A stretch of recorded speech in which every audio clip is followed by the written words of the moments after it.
It's the 1984 Holiday Bowl, BYU's first ever national championship game.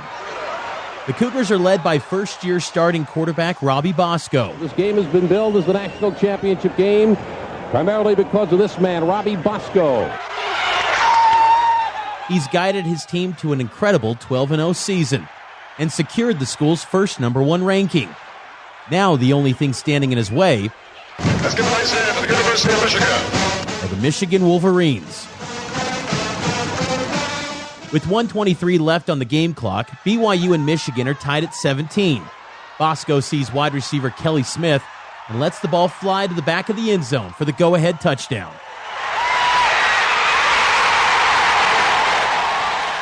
We'll get back to Bosco's story in a bit.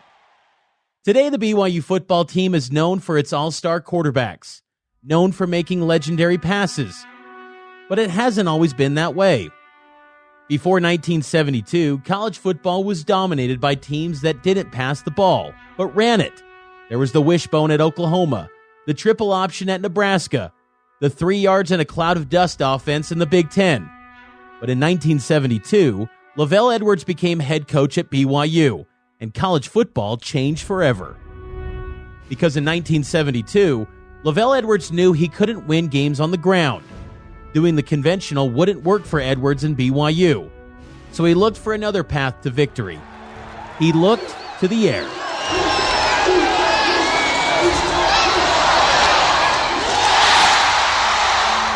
Today we look back at BYU's quarterback factory, how it churned out Super Bowl winners, a national championship, a Heisman Trophy recipient, and many other accomplishments. How LaVell Edwards' vision to pass the ball instead of run it made BYU the 8th winningest team in college football over the last 5 decades. To understand how BYU got where it is today, we have to go back to LaVell's first star quarterback, Gary Sheide.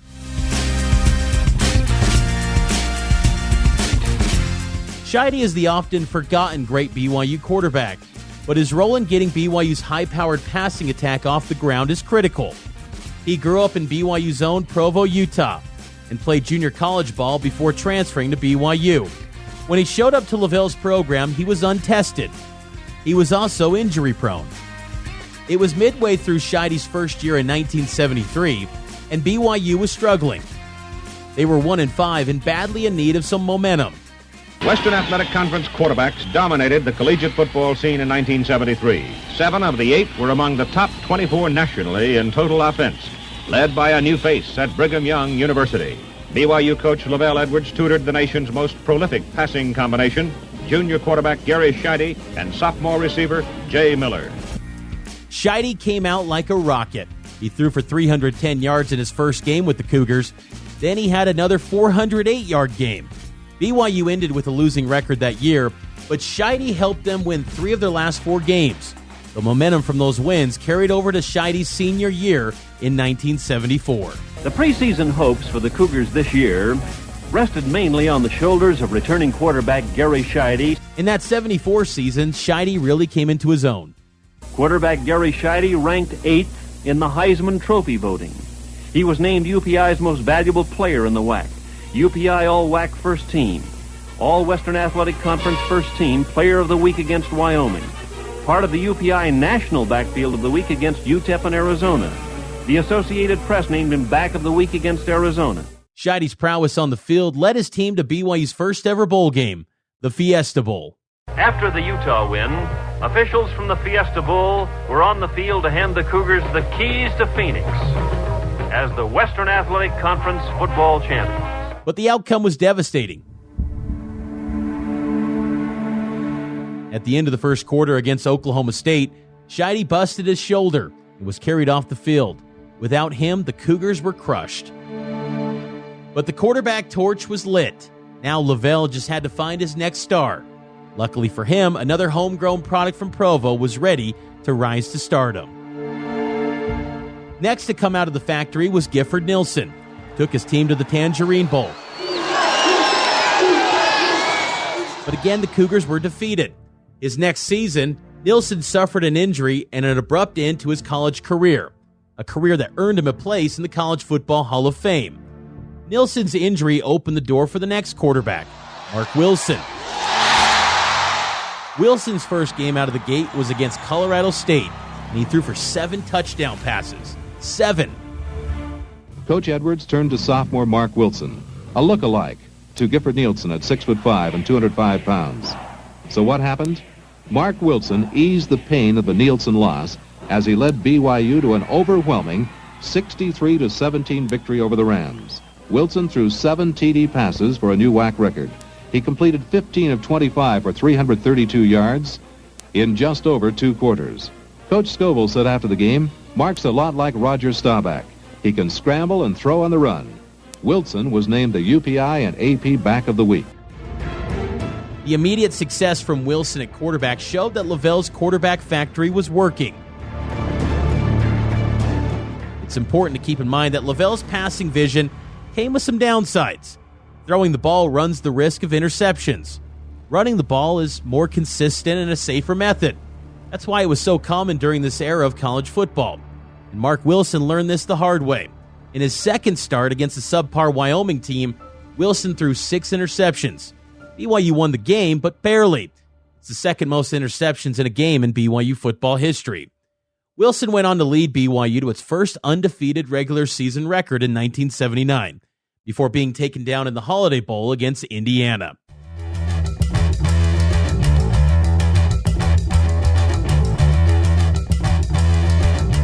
Then came Jim McMahon, the wild man himself.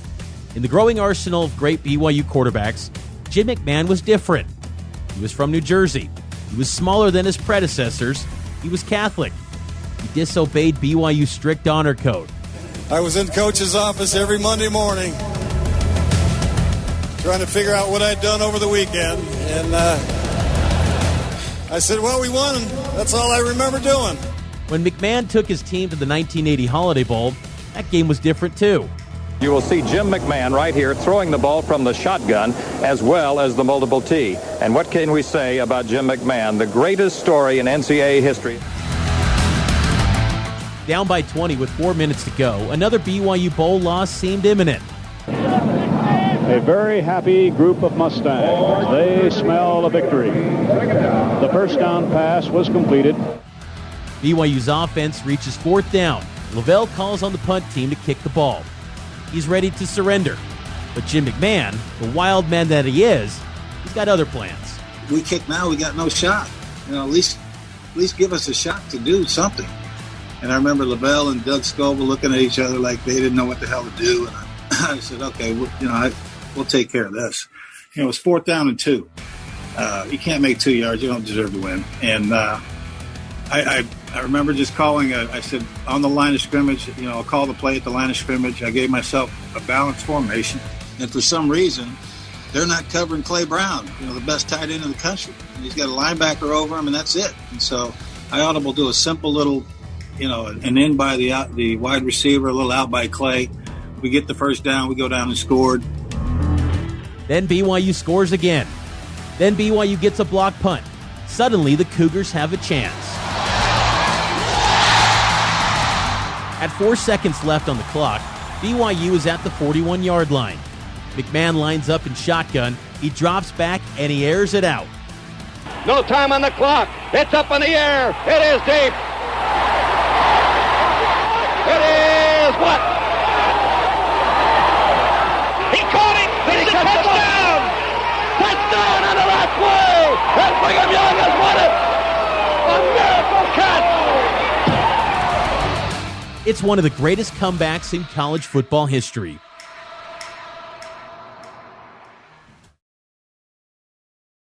Keep in mind where we are. This was a time when only 1 or 2 games were on national TV per week. BYU wasn't a prominent team in the national landscape. McMahon's record-setting performances and memorable comebacks were just what LaVell's aerial passing attack needed to get into that national spotlight. Over the next few years, LaVell's quarterback vision clicked into place.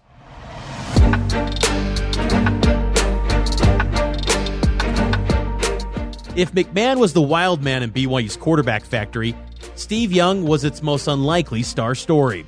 A left-handed quarterback from across the country in Greenwich, Connecticut, Young started his BYU career as the seventh-string quarterback. But his dual-threat abilities were undeniable. He could throw the ball, and he could run it. Young dazzled Cougar fans and even the nation.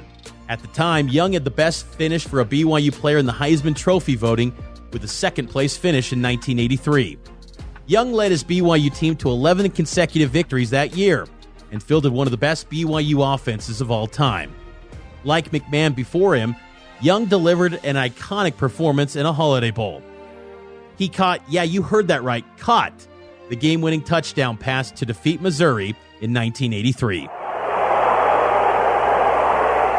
Running play, Stinnett to throw, throws it back to Young. Young catches the ball. They do score. They made it. BYU did it. What a play. They threw it to Stinnett. Stinnett threw it back to Young, and he broke down. And then it's 1984, and we're at our opening scene, the national championship game, BYU versus Michigan. It's a mere 12 years after LaVell Edwards inherited the mediocre no-name BYU program. His vision to throw the ball is paying off. It's the year that quarterback Robbie Bosco takes his team to the number one spot in the country. LaVell marveled at his quarterback's talents. The incredible thing about Robbie Bosco is that in those kinds of situations, he just there's just something that seems to come alive. He doesn't throw a bad pass. He's right on target, and he's just done that all year long.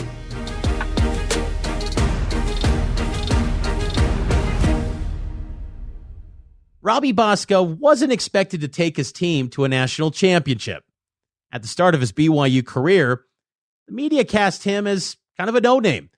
Going into his first season as a starting quarterback, BYU wasn't the consensus favorite. Sports Illustrated picked the Cougars to finish third in the WAC. Coming off 7 consecutive WAC titles, that was bulletin board material for the inexperienced QB. Early in Bosco's first game, he proves the critics right. It's the first ever live football game on ESPN. The pressure is on.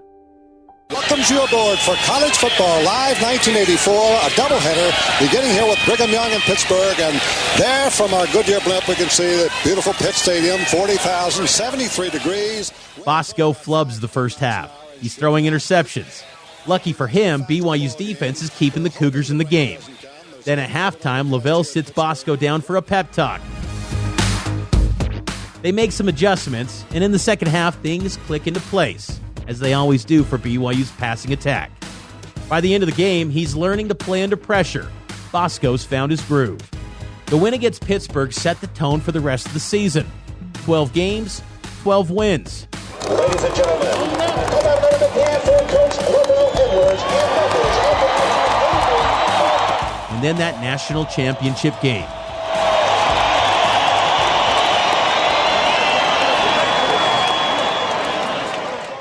But from there was nowhere to go but down. Bosco graduated in 1985. For the first time since Gary Sheide, LaVell didn't have a clear QB to take up the mantle. In 1986, BYU finished third in the WAC. After 15 years of incredible BYU football growth, the fans' mountain-high expectations became championship or bust. That drought without a WAC championship lasted for 3 years, but it felt like an eternity to Cougar faithful.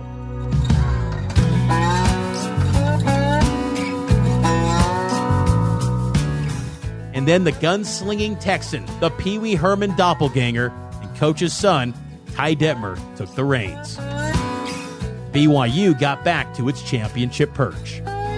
You know, it's kind of scary that I came to BYU and committed as quickly as I did, because I really didn't know anything about it until, a month before, and then all of a sudden it was nothing but BYU because of the program and the tradition of the quarterbacks.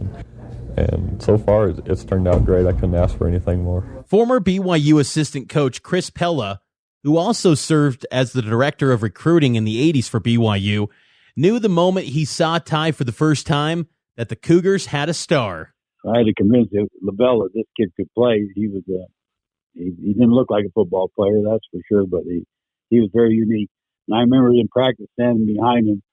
Every time he'd go to throw a pass, it was kind of like Moses opening the Red Sea. Good thing LaVell was convinced of Ty's talents. Ty Detmer was a golden boy, the prom king of BYU football. He was everything that BYU fans want in their quarterback. Over his legendary Cougars tenure, he delivered memorable moments. He played through injuries. He married his college sweetheart, Kim. He had a knack for making big plays out of nothing. He was like a magician. Detmer was the first BYU quarterback to start in his freshman season, so he played a lot of games. That experience paid off. It was Detmer who delivered the greatest win in BYU history. If any one single game set Ty apart, it was against top-ranked Miami. His performance made Steve Young sound like a prophet. If Ty wins that type of a game in a Heisman type of effort, we could have a trophy in Utah. Yeah. And that would be, you think about that, that'd be unbelievable. Miami was good. They'd won 34 of their last 36 games. They'd won 2 national championships in the previous 3 years. If BYU was the king of the WAC, Miami was the king of the entire sport of college football. And they knew they were good. Maybe they knew it a little too well. Miami on top, 34-20, king. 45-3, I'm not giving them nothing. Still, their confidence was justified against BYU. In Detmer's freshman year, Miami annihilated BYU, 41-17 in the Orange Bowl. Miami players remember crushing Detmer in that game in Miami. You saw the BYU game, the little fight they had there, a little bench clearing brawl, a lot of penalties. They're a nasty team, aren't they? Sure, I think we're more aware of that than I think probably a lot of teams that might play them non-conference wise, because freshman year when we played them, there was a lot of personal fouls and there was a few shoving matches after plays. So I mean it's not real foreign to us at this point. But now it's 1990 and Detmer is a junior and the game is in Provo. This was going to be LaVell's greatest test for his famed passing attack.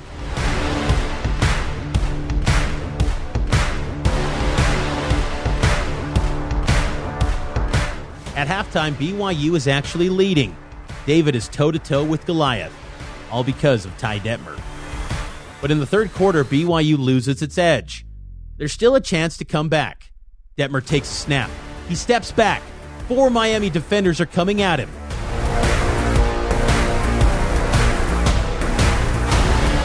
Detmer starts running like a madman. It's a chaotic scene. So chaotic that 2 Miami defenders collide with each other. Detmer steps in front of them, takes a pass, and finds the hands of Mike Salito, a.k.a. Salito the Torpedo. Detmer gets away. Touchdown! And BYU bags its greatest win in school history. The fans storm the field and celebrate their first victory over a number 1 ranked team.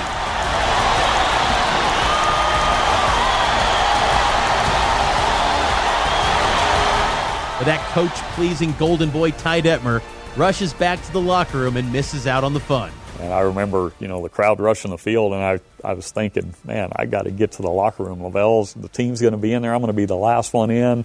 I got to get in there. And I get up on the railing, and I shimmy to the tunnel, and I run up in there, and I was the only guy in the locker room for about 5 minutes. I'm like, man, I probably could have celebrated a little bit that night. After the Miami win, Ty Detmer became a national celebrity.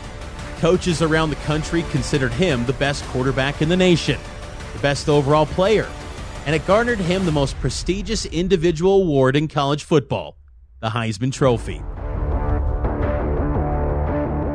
The winner of the 1990 Heisman Award, whose name is Ty Detmer. Ty Detmer of BYU. Ty Detmer. It's BYU's first and only. Detmer rewrote the NCAA's record books by putting up video game-like numbers. All the while, he was his typical Southern gentleman self, talking with his Texas drawl, and is considered BYU's greatest player of all time. Coach Edwards knew how special Ty was. He's a marvel as far as I'm concerned. He's He's as good as I've ever been around or worked with or have ever seen. I mean, the guy can do it all.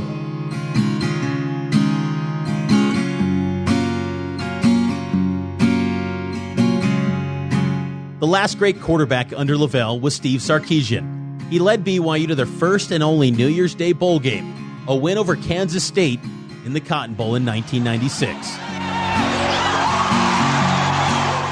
LaVell Edwards retired in 2000.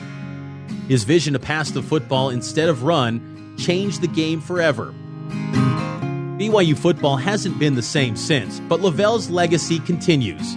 In the 21st century, we've seen great quarterbacks like Brandon Doman. And Doman will run the option and cut it back and reach for the end zone. He got it. Touchdown, Brandon Doman.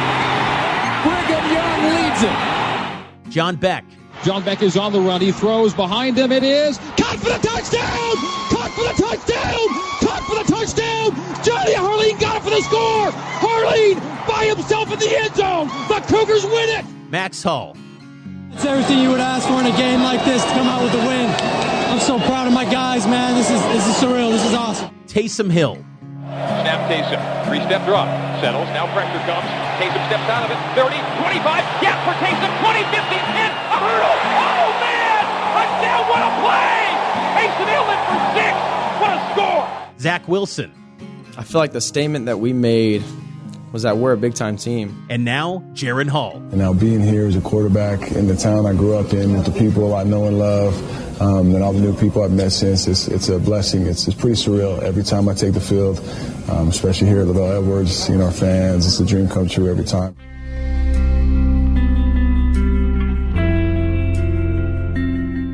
When you think about the passing yardage that the men I've noted in this podcast pass for during their careers at BYU, it totals 118,875 yards of passing. You could drive north on Interstate 15 in Utah from BYU's campus in Provo all the way up to Bountiful, Utah, if you used all the passes from these quarterbacks over the years. There are very few positions in college football that hold the prestige that the BYU quarterback spot holds. Penn State is linebacker U. Okay. USC, running back U. All right. LSU, DBU. Sounds good. The title of quarterback U belongs to BYU. And with the strength of the quarterback factory legacy attached to them, they hope a future signal caller can deliver another national championship title back to Provo, as Robbie Bosco did on that starry night in San Diego all the way back in 1984.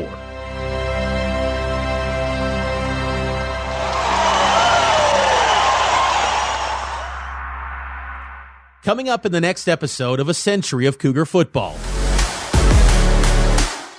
I don't like these guys. In fact, I hate them. I hate everything about them. In the early 2000s, LaVell's era came to a close.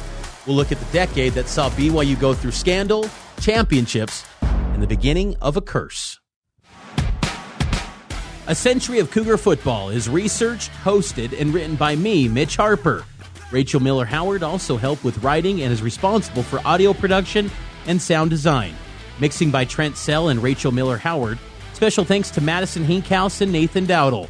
And executive producer Sheryl Worsley. A Century of Cougar Football is a KSL podcast.